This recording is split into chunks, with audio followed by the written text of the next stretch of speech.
जय सिया राम। आप सभी को जीवोत्माहन जीवित पुत्री का व्रत के हार्दिक शुभकामनाएं। मैं इस कथा का दूसरा भाग सुनाने जा रही हूँ। चिल्हो और सियारिन का। चिल्हो और सियारिन दोनों सहेली थी। नर्मदा नदी के तट पर एक पोखर था। पोखर के महल पर एक पाखर का पेड़ था। उस पाखर के ऊपर में चिल्ही रहती थी और खोदर में नीचे सियारिन रहती थी। तो दोनों जो है सहेली थी, एक दूसरे से अपना सुख दुख बांटती थी। एक दिन चिल्ही देखती है कि गांव की सारी महिलाएं जो है उस पोखर पे आके और आश्विन मास के कृष्ण पक्ष सप्तमी तिथि को सारी महिलाएं वहां आकर के पोखर में तेल खर चढ़ाती है और जो है कथा सुनती है। तो इनको भी मन में लालसा जगा कि ये कौन सा व्रत कर रही है, क्या कर रही है, थोड़ा जाके पूछे, क्योंकि चिल्ही जो थी बहुत ही भक्ति भाव वाली थी, सती थी। तो वह जो है गई और उस महिला सबसे पूछने लगी कि आप लोग क्या कर रहे हैं, कौन सा व्रत कर रहे हैं, तो हमको भी बताइए। तो बोलने लगी कि तुम तो चिल्हो हो, तो तुम क्या करोगी, तुम जाओ अपना काम करो। तो बोली नहीं नहीं, आप बताइए तो हम भी करेंगे। तो बोली ठीक है। तो फिर वह कथा जो है बताई तो इसको भी मन में जिज्ञासा हुआ कि नहीं हम भी करें। तो जाके जो है अपनी सहेली सियारिन से बोली। सियारिन बोली कि हम भी करेंगे। तो चिल्ही जो है वह मना की, बोली नहीं नहीं तुमसे नहीं होगा, ये व्रत बहुत कठिन है, इसमें जो है अन्य पानी कुछ भी नहीं लिया जाता, एक बूंद पानी का भी नहीं लिया जाता है, अष्टमी व्रत इतना कठिन है, नवमी में पारण होता है, ये तुमसे नहीं हो पाएगा, तुम मत करो। फिर सियारिन बोली नहीं हम भी करेंगे तुम्हारे साथ। बोले ठीक है, करोगी तो करो। फिर दोनों गई, पोखर में स्नान किया, उसी सबसे तेल खैर मांग के थोड़ा वो भी जीमूतवाहन को तेल खैर जिंगली के पत्ता पे चढ़ाई। फिर दोनों जो है अपना खोडर में आकर बैठ गई। फिर वही चिल्ही किसी उत्तम ब्राह्मण के मुंह से ये कथा सुनाई और पीपल के खोडर में बैठी हुई अपनी सखी सियारिन को सुनाया।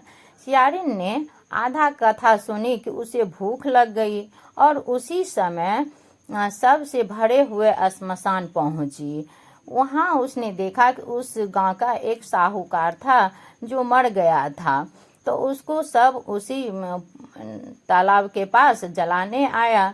तो थोड़ा सा जला था कि बारिश होने लगा, तो सब आधा सीधा जलते हुए छोड़ के सब चला गया। अब ये सियारिन यहाँ से देख रही है, इसको तो भूख लग गया था और सबसे बड़ा श्मशान को देखकर इसको तो जिससे पूरा पानी गिर रहा था कि कब जो है सो हम जाएं आ इसको खाएं, अपना पेट का भूख मिटाएं। चिल्ही जो है ऊपर से देख रही है। तो जब शाम हो गया, रात हो गया, तो अब ये बार बार जो है सियारिन पूछने लगी चिल्ही से, बहन सो गए क्या? तो उधर से आवाज देती थी, नहीं बहन हम नहीं सोए हैं, हम तो जगे हुए हैं। वह चिल्ही जो है वो तो सती थी, तो वो समझ रही थी कि इसको तो भूख लग गया है, ये श्मशान में देख रही है सब जो है सो जला हुआ है, तो इसलिए ये हमको पूछ रही है। फिर भी जो है फिर थोड़ा देर बाद दूसरी बार पूछती है, बहन आप सो गए? तो फिर बोली नहीं बहन नहीं सोए हैं, देख रहे हैं दुनिया में कहाँ क्या होता है नहीं होता है, वो देख रही हूँ, बैठी हूँ। अब ये छटपटा रही है इधर भूख से, अब क्या करें नहीं करें। फिर थोड़ा देर बाद आवाज देती है, बहन सो गई। इस बार चिल्ही जो है सोची नहीं इस बार इसको जवाब ही कुछ नहीं देंगे। तो वह जवाब 2 बार 3 बार आवाज लगाई, वह कुछ नहीं बोली। सियारिन को हुआ कि ये तो अब सो गई है। बस तुरंत गई वहाँ श्मशान और अपने मुंह में पानी ले लेके उसको जो है आग को बुझा के, आधा सीधा वो सब जला हुआ था, बस अपना गई भर पेट मांस खा ली। चिल्ही देख रही है और कुछ उठा के अपने खंडर में ले आई और उसको आराम से बैठ के खा रही थी। चिल्ही ने ये सब देख लिया। चिल्ही ऊपर से बोली, बहन क्या कर रही है, क्या खटखट का आवाज आ रहा है? तो सियारिन बोलती है कि बहन कुछ नहीं, व्रत जो किए हुए हैं ना, तो जिधर करवट लेते हैं उधरे का हड्डी जो है जो कट कट बोल रहा है। तो फिर चिल्ही कुछ नहीं बोली, वह तो समझ गई कि ये तो जो है सो व्रत को जो है भग्न कर दी है।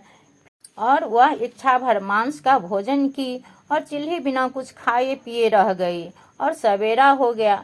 सवेरे होने पर वह बोली सियारिन से कि चलो बहन, अब जो है अपना पारण का टाइम हो रहा है तो चलो नहाते हैं।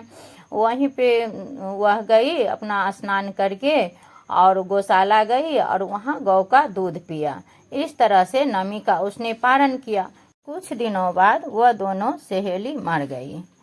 तो सियारिन जो थी वह भगवान से वरदान मांगी थी कि अब जो हमको जन्म दीजिएगा तो राजा घर में जन्म दीजिएगा और मेरा राजा से ही शादी हो।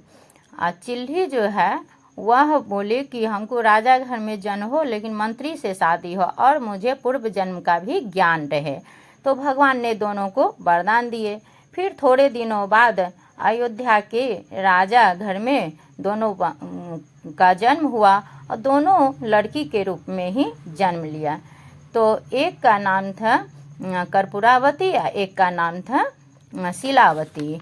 चिल्ही जो थी वह उनका नाम था शिलावती और सियारिन का नाम था कर्पूरावती। ये दोनों बहनें सभी शुभ लक्षणों से युक्त थी, इसलिए राजा ने काशी के राजा से उस बड़ी लड़की कर्पूरावती का शादी की और छोटी लड़की शिलावती का शादी उसी के मंत्री के साथ विधि पूर्वक विवाह की। पूर्व जन्म के कर्म फल से वह मृग नैनी रानी हुई। जिस किसी भी संतान को उत्पन्न करती थी वह मर जाती थी और पूर्व जन्म की बातों को स्मरण करने वाली मंत्री की पत्नी ने 8 वर्षों के स्वदेश तेजस्वी 7 बेटे को उत्पन्न किया और सभी जीवित रह गए। अपने बहन के पुत्रों को जीवित देखकर उसको बहुत ईर्ष्या होने लगी राजपत्नी को। वह कहने लगी कि हमारे बच्चे जो है होते हैं और फिर वो मर जाते हैं, लेकिन ये जो है इसके सब पुत्र जीवित है।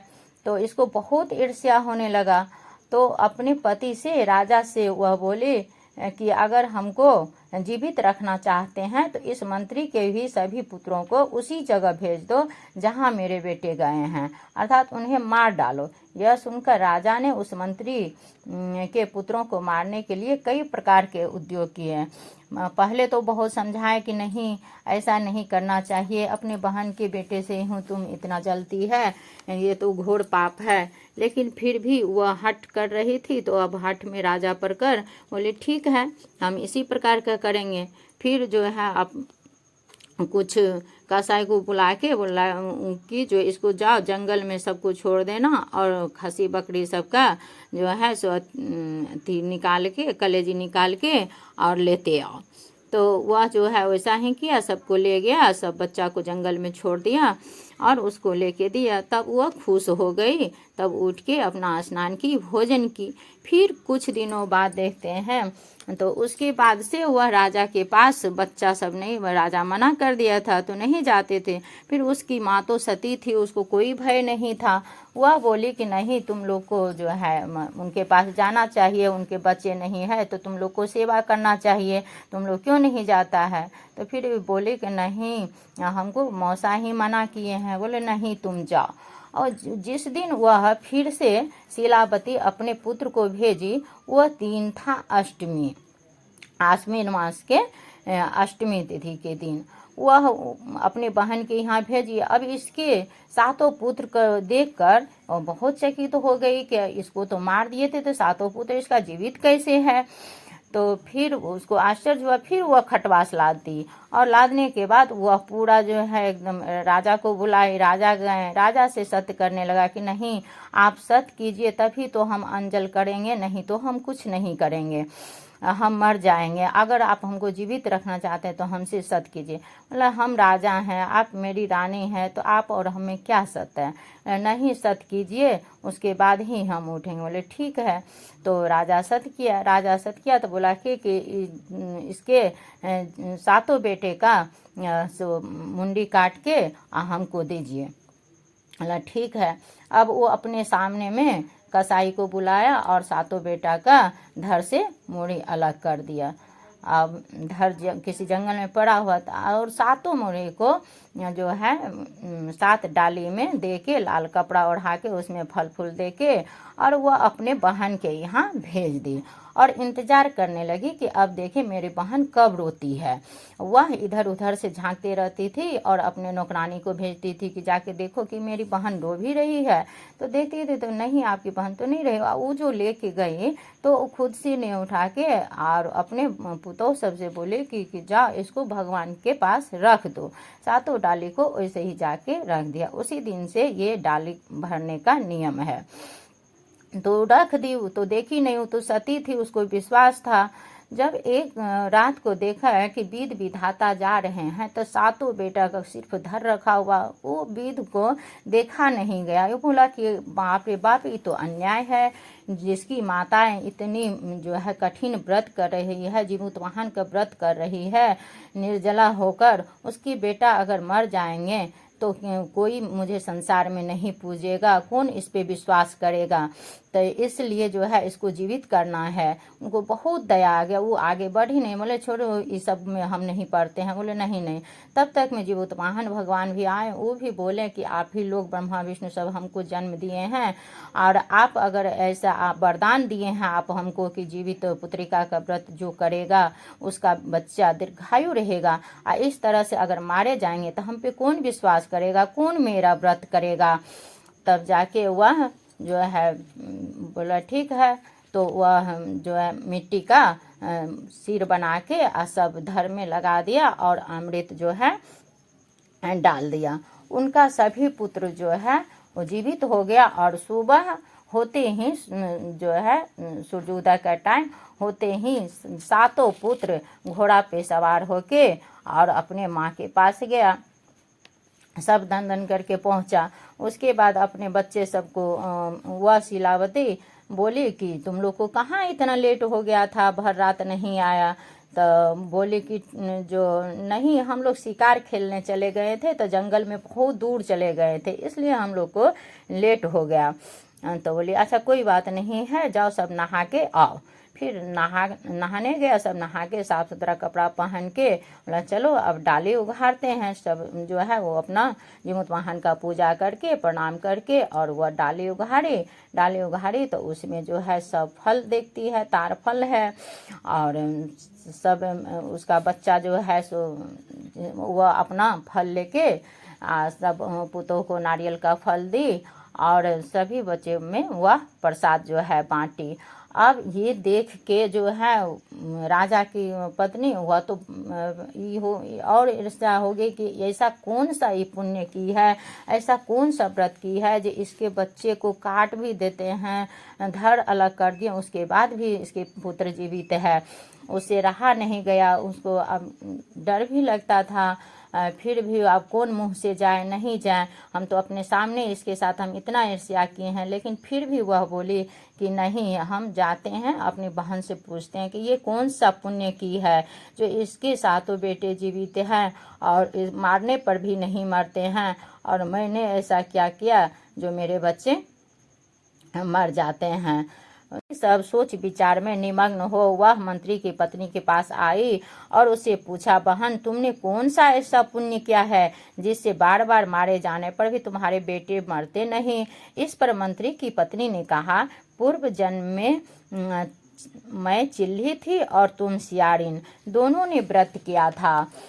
तुमने व्रत के नियमों का भली भांति पालन नहीं किया और मैंने किया था, इसी दोष से हे बहन तुम्हारे बेटे नहीं जीते हैं। हे राजरानी, अब भी तुम उस जीवित पुत्री का व्रत को निष्ठापूर्वक करो तो तुम्हारे बेटे दीर्घायु होंगे। मैं तुमसे सच सच कह रही हूँ। उसके कथनानुसार रानी ने व्रत किया, तभी से उनके कई बेटे सुंदर और दीर्घायु होकर बड़े बड़े राजा हुए।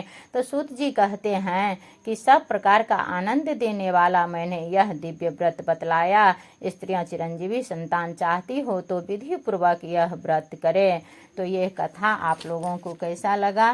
जीमूतवाहन के दिन इस कथा को जरूर सुनिए। जो व्रत नहीं भी करते हैं तो इस कथा को जरूर सुनिए, उनका हृदय से जो है भक्ति भाव से उनको नमन कीजिए, सभी के बच्चे दीर्घायु रहेंगे। जीवित पुत्रिका व्रत का कथा, पूजन विधि, डाली भरना, माछ मरवा कथा और फिर जीमूतवाहन कथा, चिल्हो सियारिन का कथा, तो ये सारा चीज़ आप लोगों को मैं सुनाई हूँ। आशा करती हूँ कि ये वीडियो आप लोगों को बहुत ही यूजफुल रहा होगा। इसे आप लोग ज़रूर शेयर कीजिए, लाइक कीजिए, सब्सक्राइब कीजिए। धन्यवाद।